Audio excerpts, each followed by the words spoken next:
샬롬 야훼쿰. 오늘 하루도 새벽 미명에 하나님의 말씀을 사모하는 여러분들에게 하나님의 축복하심이 함께 하시기를 기원합니다. 오늘은 사무엘상 19장 1절로 24절의 말씀을 나눕니다.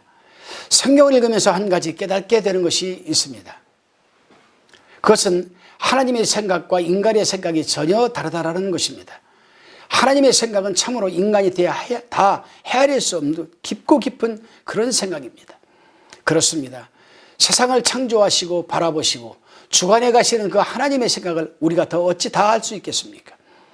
우리 인간은 한 치 앞도 내다볼 수 없기 때문에 한계가 있고 부분적으로 살아가지만 하나님은 한계가 없으신 전지전능하신 분이시기 때문에 우리는 그분의 뜻을 다 헤아릴 수가 없는 것은 당연한 것입니다. 그래서 인간들은 세월이 지나고 나면 그때서야 그래서 하나님은 그러셨구나 하는 깨달음에 머무를 뿐입니다. 오늘 본문에서 하나님께서는 사울이 왜 그토록 다윗을 죽이려고 하는지 단지 시기와 질투심만으로 그러는 것일까요? 그것은 결코 아닙니다. 우리 하나님은 자비로우시고 노하기를 더디하시는 하나님이십니다. 그리고 기회를 주시는 하나님이 아니겠습니까? 사울에게도 근 20년 이상이나 회개할 기회를 주셨습니다. 그러나 사울이 회개할 기회를 잃게 되자 하나님께서는 본격적으로 사울을 왕위에서 내려앉히고 다윗을 왕으로 세우기 위한 계획을 만들어 가십니다. 하나님에게는 절대적인 이 때라는 것이 있습니다. 이 때, 카이로스라고 하죠. 영어로는 the time, 그 시간입니다. 하나님께서는 당신이 계획하는 것을 이루기 위해서 상대에게 기회를 주십니다. 적어도 그 하나님이 일하시기로 작정한 때가 되기까지 말입니다. 그러니까 우리는 아무리 잘못을 했어도 그 하나님의 때가 되기까지만 전까지만 우리는 회개하면 되는 것입니다. 드디어 하나님의 때 카이로스, the time, 그 시간이 다가오기 시작합니다. 이것을 하나님의 섭리라고도 합니다. 사울의 입장에서는 회개의 시간이요, 다윗의 입장에서는 왕이 되기 위한 하나님의 훈련이요, 연단인 것입니다. 본문 1절로 2절의 말씀을 봉독합니다. 사울이 그 아들 요나단과 그 모든 신하에게 다윗을 죽이라 말하였더니 사울의 아들 요나단이 다윗을 심히 기뻐하므로 그가 다윗에게 구하여 가로되 내 부친 사울이 너를 죽이기를 꾀하시느니라. 그러므로 이제 청하노니 아침에 조심하여 은밀한 곳에 숨어 있으라.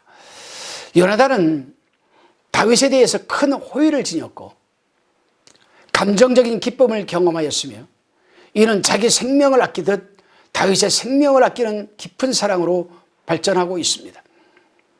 요나단은 분명 자신의 아버지 편에 서 있어야 하지만 다윗을 위하여 소중한 자리를 과감히 포기하는 고귀한 우정의 사랑을 지금 보여주고 있는 것입니다. 잠언서 18장 24절에 보면은 많은 친구와 형제를 얻는 것보다 친밀한 친구 하나를 얻는 것이 복되더라고 기록되어 있습니다.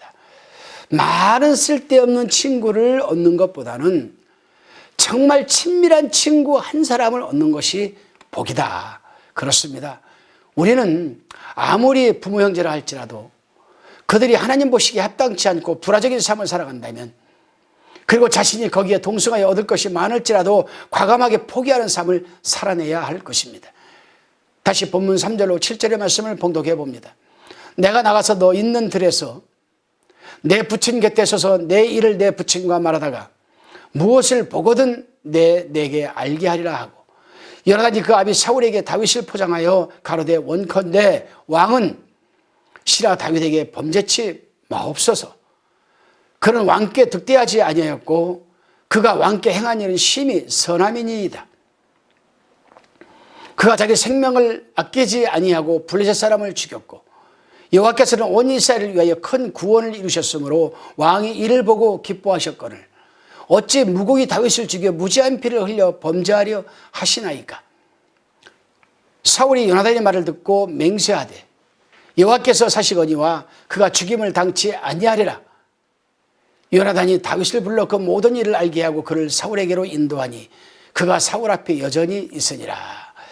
이 본문 4절에 보면은 요나단이 그 아비 사울에게 다윗을 포장하여 가로되에서 포장하여라는 말은 요나단이 다윗에게 대하여 아비인 사울에게 말하되 다윗이 선한 면등을 특별하게 부각시키면서 다윗은 잘못한 게 없다라는 그 의미입니다. 오히려 다윗은 군장으로서의 지혜, 도덕적인 탁월함, 신앙의 용기 등에 관하여 아비인 사울에게 다윗을 살리기 위한 수사학적인 언변 능력을 발휘하여 중보하는 모습을 우리는 보게 됩니다. 그렇습니다. 여기서 우리는 시기와 질투를 인하여 하나님의 사람을 죽이고 하려고 할 것이 아니라 하나님의 사람을 위한 중보적인 역할을 해야 하는 것입니다. 롯을 위한 아브라함의 중보를 보세요. 자기를 도와준 삼촌은 생각지도 않고 자기만 잘 먹고 잘 살겠다고 소돔으로 떠나는 롯. 하지만 그가 죽음에 처하자 아브라함은 끈질기게 중보를 하여 결국 롯을 살려내었습니다. 그리고 이스라엘을 위한 모세의 중보를 보세요. 인류를 위한 예수님의 중보를 보세요. 그렇습니다. 우리 또한 하나님의 사람들을 위해 중보 기도에 우리는 힘을 쏟아야 할 것입니다. 다시금 본문 8절로 12절의 말씀을 봉독합니다. 전쟁이 다시 있으므로 다윗이 나가서 블레셋 사람들과 싸워 그들을 크게 도륙하며 그들이 그 앞에서 도망하니라. 사울이 손에 단창을 가지고 그 집에 앉았을 때에 여호와의 부리신 악신이 사울에게 접하였으므로 다윗이 이 손으로 수금을 탈 때에 사울이 단창으로 다윗을 벽에 박으려 하였으나 그는 사울의 앞을 피하고 사울의 창은 벽에 박힌지라. 다윗이 그 밤에 도피하며 사울이 사자들을 다윗의 집에 보내어 그를 지키다가 아침에 그를 죽이게 하려 한지라. 다윗의 아내 미갈이 다윗에게 일러 가로되 당신이 이 밤에 당신의 생명을 구하지 아니하면 내일에는 죽임을 당하리라 하고 미갈이 다윗을 창에서 달아 내리우매 그가 도망하여 피하니라. 다윗은 아무 이유도 없이 사울로부터 위험에 직면하게 됩니다. 성경 사도행전 13장 22절에 보게 되면은 하나님의 마음에 합한 자라는 칭송을 얻는 사람이 있습니다. 그게 누굽니까? 바로 오늘 본문에 등장하는 다윗입니다. 그런 하나님의 마음에 합한 자를 죽이려고 하는 사울을 하나님께서 왜 단번에 처리를 하지 않으실까요? 그것은 사울의 집안 멸망에 대한 때가 안 되었기 때문에 하나님께서는 마지막 기회를 주시는 것이요. 반면에 다윗에게는 이스라엘이 통일 왕으로 세워가기 위한 하나님의 철저한 연단과 훈련이 필요했기 때문에 그런 것입니다. 본문 13절 17절의 말씀을 봉독합니다. 미갈이 우상을 취하여 침상에 뉘고 염소털로 엮은 것을 그 머리에 씌우고 의복으로 갈아 덮었더니 사울이 사자들을 보내어 다윗을 잡으려 하며 미갈이 가로되 그가 병들었느니라.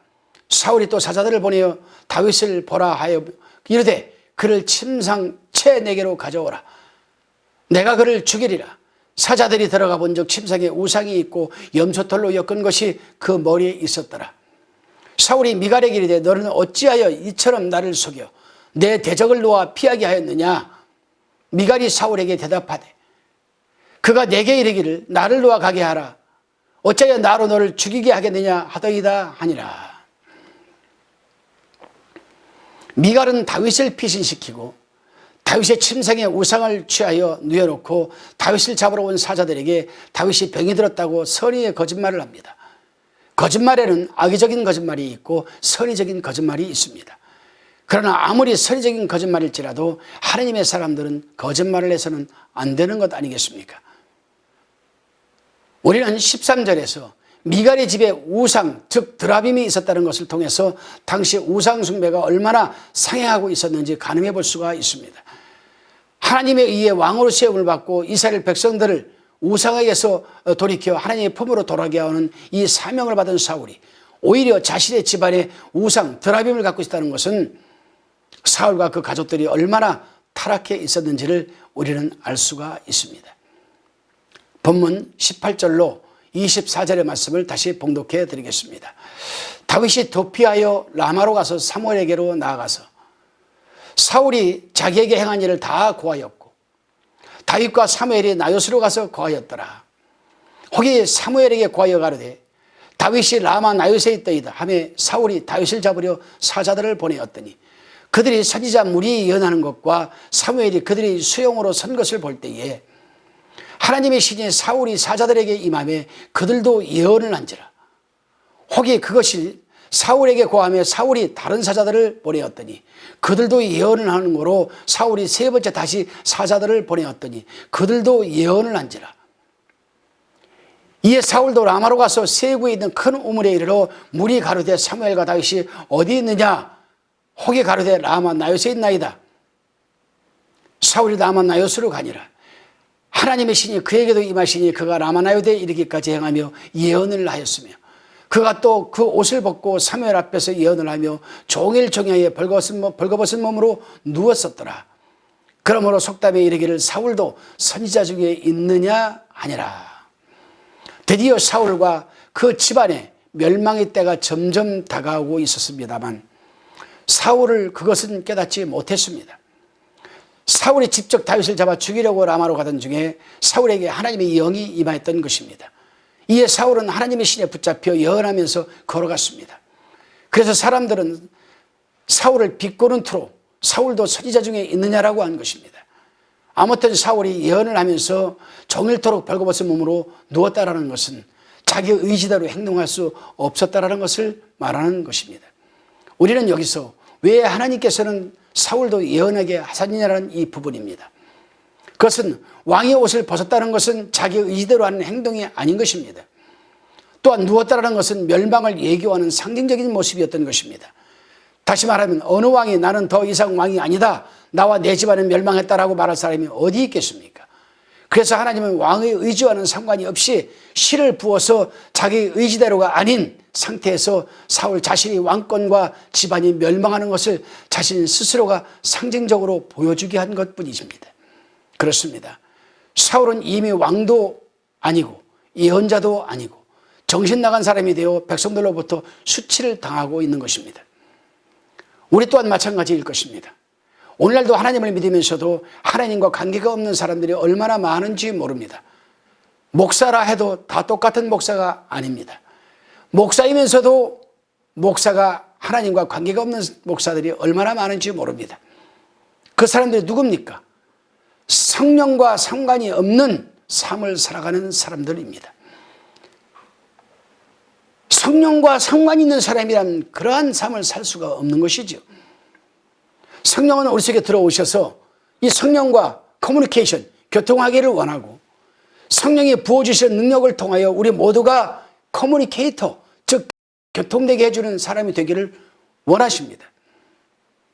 그리고 그런 커뮤니케이터가 되기를 바란다면 무엇보다도 하나님의 말씀에 철저히 순종하는 것이 필요한 것이 아니겠습니까? 그래서 성경 히브리서 10장 29절에 보게 되면은 은혜의 성령을 욕되게 하는 자의 당연히 받을 형벌이 얼마나 더 중하겠느냐 너희는 생각하라고 하신 것입니다. 오늘날 주의 종들은 바로 이 히브리서 10장 29절 말씀을 명심해야 됩니다. 은혜의 성령을 욕되게 하는 자의 당연히 받을 형벌이 얼마나 더 중하겠느냐 너희는 생각하라. 여기에서 성령을 욕되게 한다라는 이거를 영어로 번역을 한다면 insulting the Holy Spirit입니다. insulting the Holy Spirit. insulting, S-U-L-T-I-N-G입니다. insulting the Holy Spirit. 이것은 성령을 홀로 내버려 두는 것, 성령에게 관심이 없는 것, 성령을 무시하는 것을 의미합니다. 그렇습니다. 성령에게 관심 없는 사람들의 공통점은 하나님의 말씀에 관심이 없는 사람들입니다.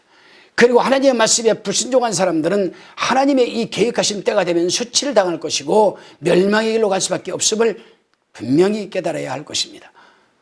사랑하는 동역자 성도 여러분, 오늘도 우리는 insulting the Holy Spirit이 아닌